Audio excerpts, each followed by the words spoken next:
Anarcho-communism and anarcho-capitalism are both a part of the same school of thought, but in practice are polar opposites, with very limited similarities.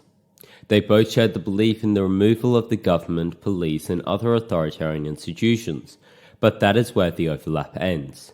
Anarcho-communism supports a revolution just like any other communist ideology, but after the revolution believes in a removal of money, state, and class as soon as possible, which is different from Marxists who want a transition from capitalism to socialism and then to communism. Anarcho-capitalism is different as it believes in the continuation of capitalism, but the removal of authoritarian institutions such as police, believing that private security should replace it. These lads believe in the capitalist market like some sort of god, believing that private companies and corporations should have complete autonomy to run their businesses. Just like anarcho-communism and capitalism, the beliefs of anarcho-collectivists and individualists are very different and contrast greatly. Anarcho-collectivism is an anarchist school of thought that advocates for the abolition of both state and private ownership of the means of production. In their place, it envisions both the collective ownership of the means of production and the entitlement of workers to the fruits of their own labor, which would be ensured by a societal pact between individuals and collectives. Collectivists consider trade unions to be the means through which to bring about collectivism through a social revolution, where they would form the nucleus for a post-capitalist society.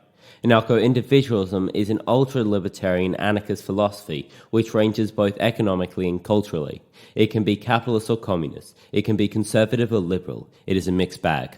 Anarcho-syndicalism is very similar to anarcho-communism, as both are post-capitalist and anarchist ideologies. Anarcho-syndicalists believe that workers' unions should be at the front lines of the revolutions, and that there should be immediate abolishment of the institutions that maintain unnecessary hierarchy, such as police, capitalists, and the government. Anarcho-distributism obviously supports anarchism, distributism, and pacifism.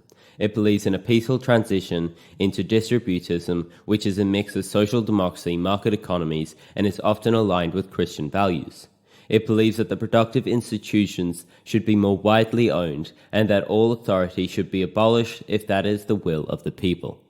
There is quite a lot of difference between anarcho-pacifism and anarcho-nihilism, but the most obvious and striking difference is the understanding of morals and how they affect the way that ideologies are formed.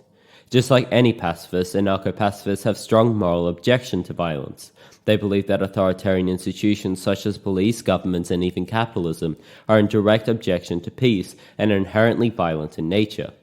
Anarcho-nihilists are much different, as they believe that morals have no grounding in society at all, and that the government should be abolished, so that the people are free to act according to their will and their personal morals, and not to the moral standards of society. Anarcho-transhumanism, anarcho-feminism, and queer anarchism are all culturally progressive, anarchist, and economically variable ideologies.